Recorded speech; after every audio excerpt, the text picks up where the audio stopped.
আমন্ত্রণ জানাচ্ছি সংবাদ প্রকাশের সাপ্তাহিক আয়োজন টপ 7-এ। সঙ্গে আছে আমি পাপিয়া মামুন। শুরুতে জানিয়ে দিচ্ছি আজকের প্রধান প্রধান শিরোনামগুলো। প্রচারণা শেষ হচ্ছে আজ। 12 জুন বরিশাল ও খুলনা সিটি নির্বাচন। লোডশেডিং এর চরম ভোগান্তিতে পড়েছে রাজধানী সহ সারা দেশের মানুষ। অতিরিক্ত তাপমাত্রার কারণে চিড়িয়াখানার অনেক প্রাণীর দুর্ভোগ। পলিথিন ব্যাগ ব্যবহারের ফলে তীব্র ক্ষতির মুখে পরিবেশ। নদীতে পানির স্তর নেমে যাওয়ায় বিপাকে রাঙামাটি সাধারণ মানুষ। যুক্তরাজ্যে কৃত্রিম বুদ্ধিমত্তা নিয়ে প্রথম আন্তর্জাতিক সম্মেলন।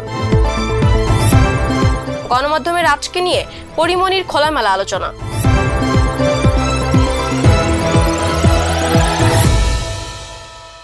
এবার বিস্তারিত। বরিশাল ও খুলনা সিটি কর্পোরেশন নির্বাচন অনুষ্ঠিত হবে সোমবার 12 জুন। ইতিমধ্যে নির্বাচন কমিশন সব ধরনের প্রস্তুতি সম্পূর্ণ করেছে। দুই সিটির মেয়র ও কাউন্সিলর পদপ্রার্থীরা ভোট চেয়ে এতদিন নগরীর অলিগলি চষে বেরিয়েছেন। ভোটারদের মন জয় করতে দিয়েছেন নানা প্রতিশ্রুতি। শনিবার সারাদিনের প্রচার প্রচারণার মধ্য দিয়ে শেষ হচ্ছে তাদের এই ব্যস্ততা। সিটি নির্বাচনকে ঘিরে দুই নগরীতে উৎসবমুখর পরিবেশ বিরাজ করছে। আগামী জাতীয় নির্বাচনের আগে সিটি কর্পোরেশন নির্বাচনকে বড় চ্যালেঞ্জ হিসেবে দেখছে নির্বাচন কমিশন। নির্বাচন কমিশন সূত্রে জানা গেছে, এবার বরিশাল সিটি কর্পোরেশন নির্বাচনে মেয়র পদে 7 জন এবং 30টি সাধারণ কাউন্সিলর পদের বিপক্ষে 142 জন প্রার্থী লড়বেন। এছাড়া সংরক্ষিত 10টি ওয়ার্ডে 42 জন নারী কাউন্সিলর প্রার্থী রয়েছেন। এবার এই অঞ্চলে মোট ভোটার 2,76,000। এদিকে খুলনা সিটি কর্পোরেশন নির্বাচনের মেয়র পদে 4 জন, সংরক্ষিত কাউন্সিলর পদে 39 জন ও সাধারণ ওয়ার্ড কাউন্সিলর পদে 136 জন প্রার্থী প্রতিদ্বন্দ্বিতা করবেন। এই অঞ্চলে মোট ভোটার সংখ্যা 5,35,529 জন। প্রধান নির্বাচন কমিশনার কাজী হাবিবুল আওয়াল বলেছেন, নির্বাচনের সময় সবার সমান সুযোগ থাকবে। নির্বাচন অবাধ, সুষ্ঠু ও নিরপেক্ষ হবে। কোনো পক্ষপাতমূলক নির্বাচন হবে না। আমরা ইভিএম এ ভোট করছি। ইভিএম এর ফলাফল পরিবর্তনের ন্যূনতম কোনো সুযোগ নেই। প্রার্থীদের উদ্দেশ্যে তিনি বলেন, কোনো ভোটারকে বাধা প্রদান করা যাবে না, কোনোভাবে ভোটারের অধিকার খর্ব করা যাবে না। সিসিটিভির মাধ্যমে কেন্দ্রীয়ভাবে নির্বাচন মনিটরিং করা হবে। জ্বালানি সংকটের কারণে একের পর এক বিদ্যুৎ উৎপাদন কেন্দ্র বন্ধ হয়ে যাচ্ছে। এর সর্বশেষ সংযোজন পায়রা তাপবিদ্যুৎ কেন্দ্র। ডলার সংকটে এলসি খুলতে দেরি হওয়ায় জ্বালানি সংকট প্রকট আকার ধারণ করেছে। এতে বিদ্যুৎ উৎপাদন ব্যাপক হারে কমেছে, বেড়েছে লোডশেডিং। এতে করে চরম ভোগান্তিতে পড়েছে রাজধানী সহ সারা দেশের মানুষ। বিদ্যুতের বিল ঠিকই নেওয়া যাচ্ছে, তারপরও আমরা বিদ্যুৎ পাচ্ছি না। বিল ঠিকই দিচ্ছি, কেন পাচ্ছি না, এটা হলো প্রশ্ন। যে তাপমাত্রা, এই তাপমাত্রায় শ্রমিকরা তো রোদে থাকতেই পারে না। এর মধ্যে আবার নাই কারেন্ট, গরমে একেবারে নাজেহাল অবস্থা, তার সাথে তো আবার বিদ্যুৎ থাকতেছে না। 1 ঘন্টা পর 2 ঘন্টা কারেন্ট থাকে না, এভাবে তো চলবে না জীবন। রোদের কারণে তো শ্রমিকরা উপরে বিল্ডিংয়ে কাজই করতে পারে না। আমরা তো ছোটোখাটো বিল্ডিংয়ের কাজ করি আমরা, আমার শ্রমিক তো সারাদিনে মনে করেন যে 2 ঘন্টা কাজ করতে পারে না, তাতে তো আমার লস। যে তাপমাত্রা, এই তাপমাত্রায় শ্রমিকরা তো রোদে থাকতেই পারে না। এর মধ্যে আবার নাই কারেন্ট। কারেন্ট তো আগে শুনতাম যে কারেন্ট মাঝে মাঝে যাইতো, এখন যে ঘটনা ঘটছে মাঝে মাঝে কারেন্ট আসে, রাত্রেও মানে যে সারাদিন অকালান্ত পরিশ্রম করে যায় মানুষ, শ্রমিকরা বাড়িতে যা আরামে একটু ঘুমাবে, সেও শান্তি নাই। সারা রাত কারেন্ট থাকে না। এই গরমের মধ্যে সাধারণ মানুষ কাজ করতে না পারলে ওরা বাজার করবে কেমন? বাজারও করতে পারবে না। বাজারের যে গতি, বাজারে গেলে তো মনে করেন যে মাথা নষ্ট হয়ে যায়। এদিকে প্রচণ্ড গরম, এদিকে উদ্যোগতি বাজার। কারেন্টের লোডশেডিং, রাতেও বাড়িতে যায় একটু শান্তিতে ঘুমাবেন, তাতেও হয় না। 1 ঘন্টা পর 2 ঘন্টা কারেন্ট থাকে না, এভাবে তো চলবে না জীবন। এটু থেকেই বলো আর কি, কারেন্টটা যেন ঠিক মতন আমরা পাই। গরমে একেবারে নাজেহাল অবস্থা, তার সাথে তো আবার বিদ্যুৎ থাকতেছে না। দুটা মিলে খুবই খারাপ অবস্থা ভাই। মানে না সারাদিন গরমের জন্য ঘুমাইতে পারতেছি, আবার রাতেরবেলা কারেন্ট থাকতেছে না, কারেন্টের জন্য মনে করেন যে ঘুমাইতে পারতেছে না। মানে একেবারে দুর্বিষহ অবস্থা। হ্যাঁ, আল্লাহর কাছে দোয়া করি যেন বৃষ্টি হোক, আর এই বিদ্যুৎ যে যাচ্ছে আসতেছে এটা থেকে আমাদেরকে দ্রুত মুক্তি দান করুন। অতিষ্ঠ হয়ে যাচ্ছে, আর এর মধ্যে আবার বিদ্যুৎ নাই, বিদ্যুতের বিল ঠিকই নেওয়া যাচ্ছে। হ্যাঁ, ডাবল করে নেওয়া যাচ্ছে, তারপরও আমরা বিদ্যুৎ পাচ্ছি না। বিল ঠিকই দিচ্ছি, কেন পাচ্ছি না, এটা হলো প্রশ্ন।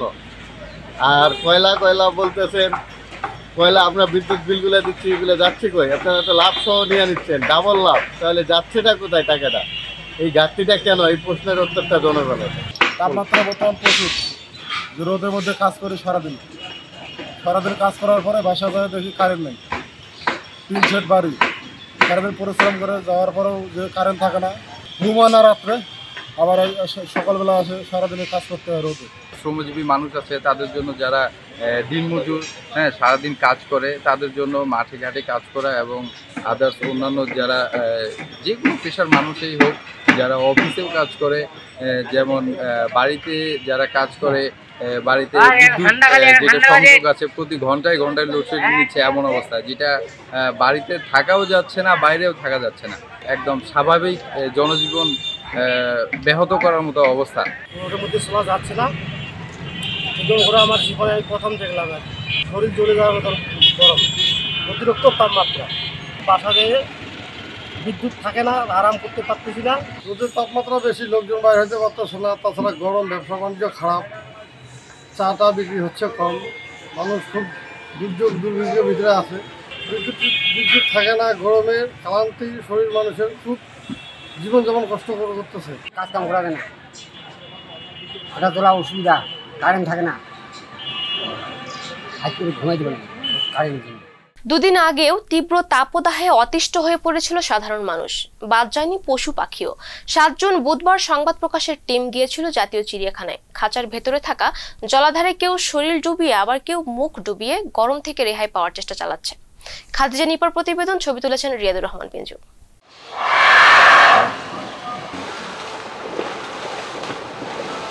গত কয়েক বছরের তাপমাত্রার সর্বোচ্চ রেকর্ড ভেঙে বাংলাদেশে এবারই সর্বোচ্চ তাপমাত্রা রেকর্ড করা হয়েছে। তীব্র গরমে মানুষের হাঁসফাঁস অবস্থা, একই সাথে স্বস্তিতে নেই চিড়িয়াখানার পশু পাখিরাও। জ্যৈষ্ঠের খরা ও তীব্র তাপদাহে অতিষ্ঠ এই প্রাণীরা। রাজধানীর জাতীয় চিড়িয়াখানায় গিয়ে দেখা যায় গরমে ক্লান্ত হয়ে পানিতে নেমে যাচ্ছে ভাল্লুক কিংবা হাতির মতো প্রাণীরাও।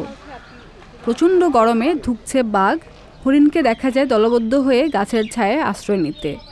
বেশিরভাগ সময়ই জলহস্তিকে দেখা যায় পানিতে, এমনকি সারাক্ষণ হই হুল্লোড়ে মেতে থাকা প্রাণী বানরকেও দেখা যায় ক্লান্ত হয়ে ঝিমুচ্ছে খাঁচায়।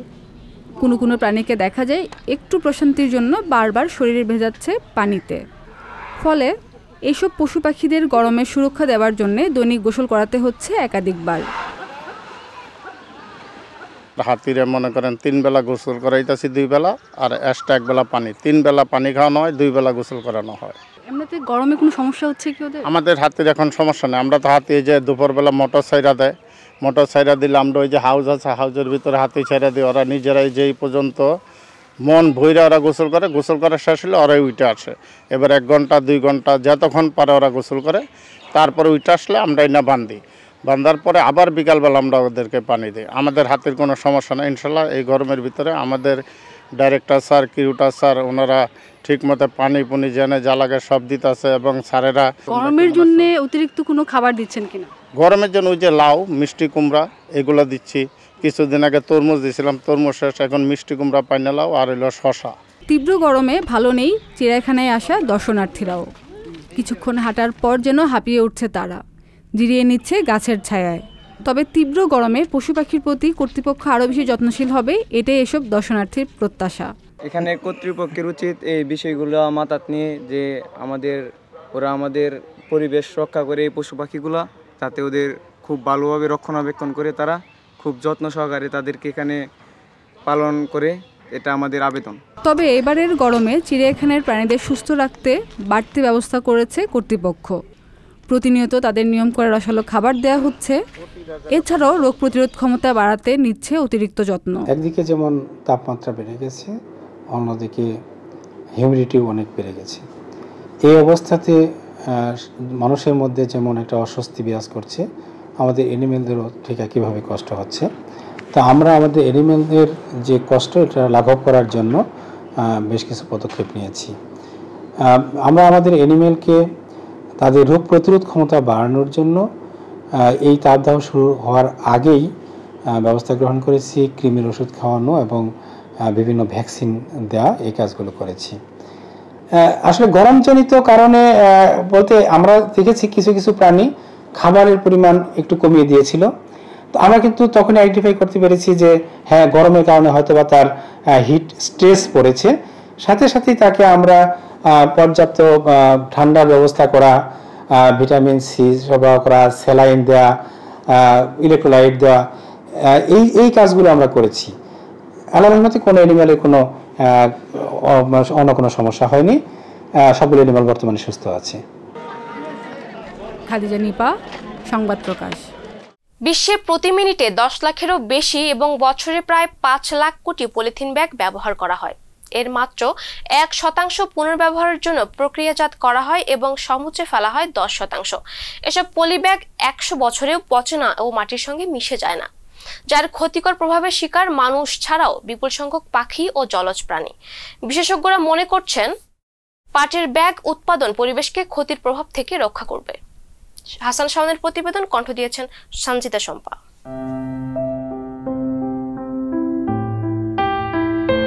5 জুন পালিত হল বিশ্ব পরিবেশ দিবস। দিবসটির এ বছরের প্রতিপাদ্য ছিল প্লাস্টিক দূষণকে পরাজিত করুন।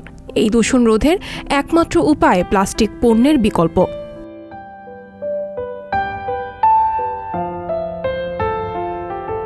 2017 সালে সে রকমই এক আশা জাগানিয়া উদ্ভাবন সম্ভব করেন বাংলাদেশি বিজ্ঞানী ডক্টর মোবারক আহমদ খান। তিনি পাট থেকে টেকসই ও স্বল্প ব্যয়ে মাটিতে পচে যায় এমন ধরনের পলিথিন ব্যাগ উদ্ভাবন করেন। এত বছরেও আলোর মুখ দেখেনি এই ব্যাগের বাণিজ্যিক উদ্ভাবন।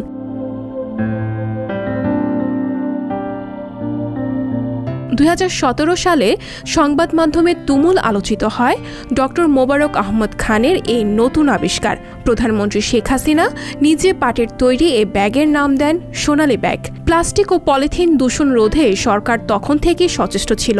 সরকারি সংস্থা এই সোনালী ব্যাগের বাণিজ্যিক উৎপাদনে সক্রিয় হয়। 2018 সালের 2 অক্টোবর পাট থেকে সোনালী ব্যাগ বাণিজ্যিকভাবে উৎপাদনের জন্য যুক্তরাজ্যের কোম্পানি ফিউটামুরা কেমিক্যাল লিমিটেডের সঙ্গে বিজিএমসির একটি সমঝোতা স্মারক স্বাক্ষরিত হয়, কিন্তু কোম্পানি পরে চুক্তি মানেনি।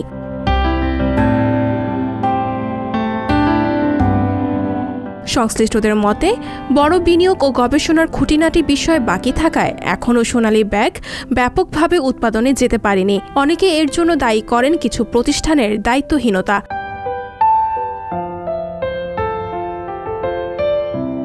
সম্প্রতি একটি সংবাদ মাধ্যমে দেওয়া সাক্ষাৎকারে সোনালী ব্যাগের আবিষ্কারক ও বিজিএমসির বৈজ্ঞানিক উপদেষ্টা ডক্টর মোবারক আহমদ খান জানান, পৃথিবীতে আরও অনেক দেশ এটি নিয়ে কাজ করছে, তারাও এর মধ্যে আবিষ্কার করে ফেলতে পারে, বাকিটুকু আমার ক্ষমতার বাইরে।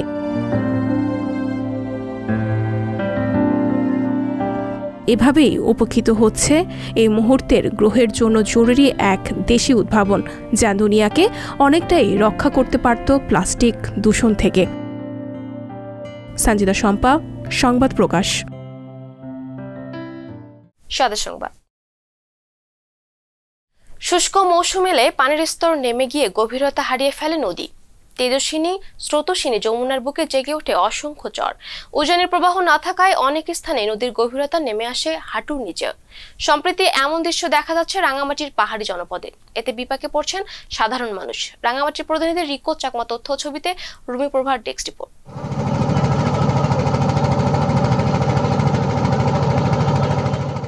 রাঙামাটির বরকল উপজেলার সুবলং ইউনিয়নের শিলারডাক এলাকায় অস্বাভাবিক মাত্রায় পানি কমে যাওয়ায় ডুবোচরে ইঞ্জিন চালিত বোটগুলো প্রায় সময় আটকা পড়ে যায়।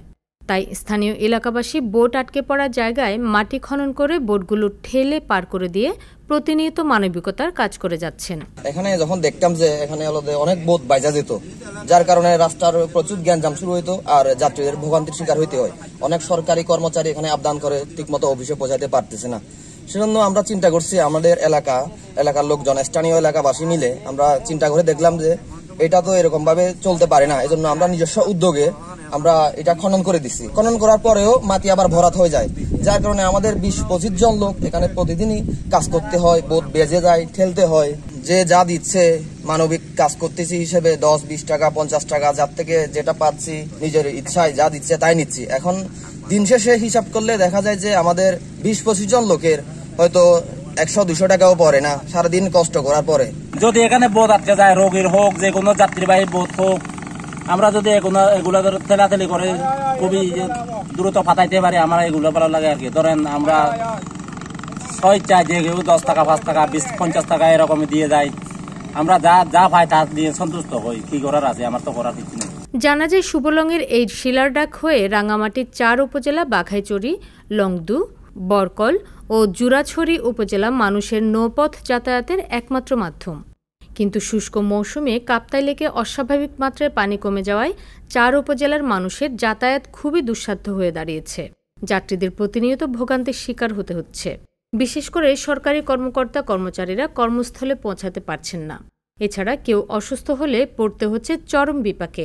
ওনারা তো আমাদেরকে হেল্প করতেছে, হ্যাঁ আমরা 2-4-20-50 টাকা দিই, এটা তো ওদের কিছু হয় না, অনেকগুলো মানুষ পরিশ্রম করতেছে, কিন্তু আমরাও তো হ্যাঁ কিছু টাকা দিই আর কি। আমার নজরে আছে হয়তো সুবলং ইউনিয়ন আর আমার ইউনিয়নের মাঝখানে যে 2 বছর হচ্ছে, ওখানে অনেক বিভিন্ন মালামালের এবং যাত্রীবাহীর বোটগুলো ভেসে যায়। তো আমি আমার এলাকাবাসীদের আমি অনুরোধ করেছি তারা যেন মানবিক সহযোগিতা দেয়। তো আমি জানলাম তারা পর্যাপ্তভাবে মানবিক সহযোগিতা দিয়ে যাচ্ছেন। তো আমি তাদেরকে বলছি যে কোনো কারণে জোরপূর্বক টাকা নেবেন না, যদি তারা স্বেচ্ছায় কেউ বকশিস করে তার নেবেন। এই জন্য আমি তাদেরকে এলাকাবাসীকে ধন্যবাদ জানাই। সকালে আমি 6টায় এখানে 5টায় এখানে উপস্থিত, রাতের সন্ধ্যা 7টায় চলে যাই। সারাদিন যানবাহনের এই উপকার করে আমরা এই আসা যাওয়া করতে যে আমাদের এই থরে উঠে যায়, এগুলো আমরা নামাই দিই। সময় আমাদের ওই মালামালগুলো আবার আরেক বুদ্ধে পার করে দিই। এই আমাদের শেষ কথা, আমাদের সরকার যদি আমাদের জন্য একটু দোয়া করতো, আমরা একটু সন্তুষ্ট হইতাম আর কি। রুমি প্রভা, সংবাদ প্রকাশ। আন্তর্জাতিক কৃত্রিম বুদ্ধিমত্তা সুরক্ষার উপর সম্মেলনের আয়োজন ঘোষণা দিয়েছেন ব্রিটিশ প্রধানমন্ত্রী ঋষি সুনাক। বুধবার 7 জুন যুক্তরাষ্ট্র সফরে গিয়ে সুনাক এ ঘোষণা দেন। ব্রিটিশ সরকার এক বিবৃতিতে বলেছে, শীর্ষ সম্মেলনে সীমান্ত ব্যবস্থা সহ এআই এর ঝুঁকিগুলো বিবেচনা করা হবে এবং আন্তর্জাতিকভাবে সমন্বিত পদক্ষেপ নিতে হবে। শুভ আনোয়ারের প্রতিবেদন।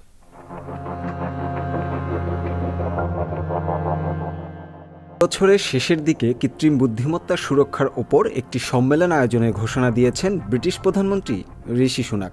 বুধবার যুক্তরাষ্ট্র সফরে গিয়ে সুনাক এ ঘোষণা দেন, যদিও এই সম্মেলনের কোনো তারিখ ঘোষণা করা হয়নি।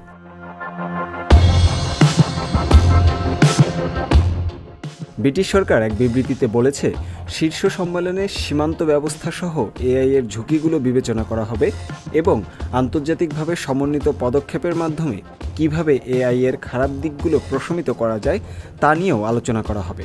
গত মাসে জাপানে G7 সম্মেলন চলার সময় জোটটির সদস্য দেশগুলো কৃত্রিম বুদ্ধিমত্তা ইস্যুতে করণীয় নির্ধারণের আহ্বান জানিয়েছিল। তার প্রেক্ষিতে ব্রিটিশ সরকার এমন আয়োজন করছে বলে ধারণা করা হচ্ছে।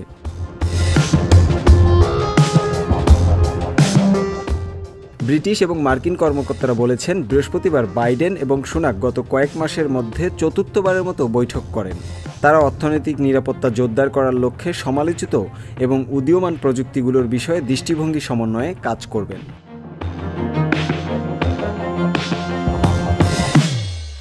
ব্রিটিশ প্রধানমন্ত্রী ঋষি সুনাক জানিয়েছেন, আমাদের জীবনমানের উন্নয়নের ক্ষেত্রে কৃত্রিম বুদ্ধিমত্তার অবিশ্বাস্য রকমের সম্ভাবনা রয়েছে, তবে আমাদের এর উন্নয়ন নিশ্চিত করতে হবে এবং এটিকে নিরাপদ উপায়ে ব্যবহার করতে হবে।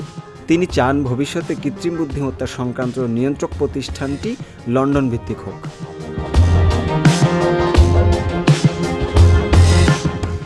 এক সাক্ষাৎকারে তিনি আরও জানিয়েছেন, যুক্তরাজ্য ভালোভাবে নেতৃত্ব দিতে সক্ষম।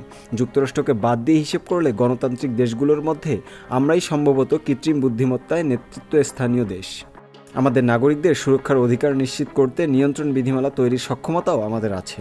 দুদিনের যুক্তরাষ্ট্র সফরের শুরুতে আর্লিংটন ন্যাশনাল সমাধিক্ষেত্রে এক অজ্ঞাত সেনার কবরে শ্রদ্ধা নিবেদন করেন সুনাক। এ সময় সেনারা তাকে 19টি গান স্যালুট দেয়। শ্রদ্ধাঞ্জলিতে সুনাক হাতে লেখা একটি বার্তাও দিয়েছেন। আন্তর্জাতিক ডেস্ক, সংবাদ প্রকাশ। সবশেষ বিনোদন। রাজের ছবি ও ভিডিও ফাঁস নিয়ে জল গড়িয়েছে অনেক দূর। অবশেষে গণমাধ্যমে এই বিষয়ে নিজের অভিব্যক্তি প্রকাশ করলেন পরিমণি। সংসারের খুঁটিনাটি, নিজের সন্তান রাজ্য, এমনকি শরীফুল রাজের কথা বলতে যেয়ে কেঁদে ফেললেন পরি। বৈবাহিক সম্পর্ক ইতি টানার স্পষ্ট ইঙ্গিত দিলেন ঢাকাই সিনেমার এই নায়িকা। সামিয়া বিন্দুর প্রতিবেদন। হয় থাকবে নাহলে থাকবে না, কিন্তু আমি একটু ঘুরে আসি তারপরে এসে থাকবো, এটা কোন ধরনের কথা? এটা কি খেলা কোনো? গত কয়েকদিন ধরে চলচ্চিত্র অঙ্গনে টক অব দ্য কান্ট্রি রাজ পরিমণির সংসার জীবন। সম্প্রতি কয়েকজন অভিনেত্রীর সঙ্গে রাজের ছবি ও ভিডিও ফাঁসের ঘটনার জল গড়িয়েছে অনেক দূর। কদিন ধরে এ নিয়েই চলছে টানাপোড়েন। রাজপুরীর সংসার এখন এই আছে এই নেই। আপনি সংসার করছেন, আপনার বউ আছে, বাচ্চা আছে, তা ফাইজলামি শুরু করেন আপনি এগুলো ফাইজলামিটা জীবনে এই সংসার জীবনে চলে না। এসব নিয়ে নানাবিধ মন্তব্য করেছেন চিত্রনায়িকা পরীমণি। ভিডিও ফাঁস নিয়ে অনেকেই সন্দেহের তীর ছুঁড়েছেন পরীর উপর। তা নিয়ে পরীমণি বলেন, অনেকে হয়তো আমাকে সন্দেহ করছে, কিন্তু আমি কি পাগল এসব প্রকাশ করতে যাব? তবে আমি শতভাগ নিশ্চিত, সঠিক তদন্ত হলে এমন একজনের নাম আসবে, শুনলে সবাই অবাকই হবেন। নাম বলবো না, শুধু এতটুকু বলি, সে রাজেরই পরিবারের কেউ। আমি এক্স্যাক্টলি কেন চলে আসছি বাসা থেকে, হোয়াট ওয়াজ দ্য রিজন, এটা এক্স্যাক্টলি পরিও জানে। সংসার জীবন নিয়ে এ চিত্রনায়িকা জানান, ও তো আমাকে ছেড়েই চলে গেছে, বিচ্ছেদ তো হয়েই গেছে। আমি আর কল্পনাতেও ভাবতে চাই না শরীফুল রাজ আমার জামাই। এরই মাঝে দেশের একটি শীর্ষস্থানীয় গণমাধ্যমে লাইভে আসেন অভিনেতা শরীফুল রাজ। লাইভে এসে রাজ তার সংসারে সাম্প্রতিক ঘটে যাওয়া ব্যক্তিজীবনের অনেক কিছু খোলামেলা আলোচনা করেন। সেই লাইভ ভিডিওটি ফেসবুক পেজে শেয়ার করেন পরীমণি। জানান, রাজের লাইভের সব কথার উত্তর লাইভেই দেবেন তিনি। পরে পরীমণি লাইভে এসে রাজের সঙ্গে সংসার জীবনের অবসানের ঘোষণা দেন। পরীমণি বলেন, আমি চাই রাজ আমাকে 24 ঘন্টার মধ্যে ডিভোর্স দিক। আমি আর তার বউ হিসেবে থাকতে চাই না, আমি রাজ্যের মা হিসেবে থাকতে চাই।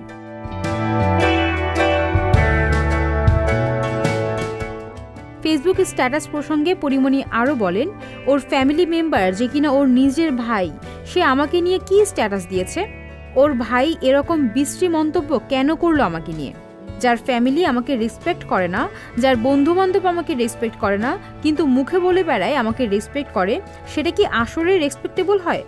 আমার এসব রেসপেক্টের দরকার নাই।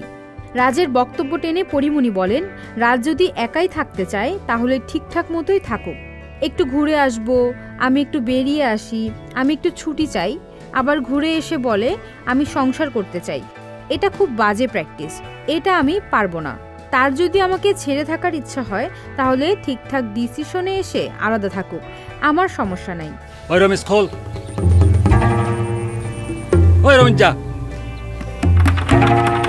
গুণিন সিনেমার অভিনয়ের মাধ্যমে শুরু হয় অভিনেতা শরীফুল রাজ ও নায়িকা পরীমণির প্রেম। এরপর ভালোবেসে বিয়ে। বছর না ঘুরতেই তারকা দম্পতির ঘর আলো করে আসে ছেলে রাজ্য। কিন্তু এর মধ্যেই সংসারের কয়েকবার বেজে উঠেছে ভাঙনের সুর। এবার কি তাহলে সত্যিই ভেঙে যাচ্ছে রাজপুরীর সংসার? সেটা হয়তো আর কয়েকটি দিন গড়ালেই স্পষ্ট জানা যাবে। সামিয়া বিন্দু, সংবাদ প্রকাশ। দর্শক, এই ছিল আজকের আয়োজন। দেখা হবে আগামী পর্বে। যে কোনো তথ্য জানতে চোখ রাখুন সংবাদ প্রকাশের ফেসবুক পেজ, ইউটিউব চ্যানেলে। সবাইকে ধন্যবাদ।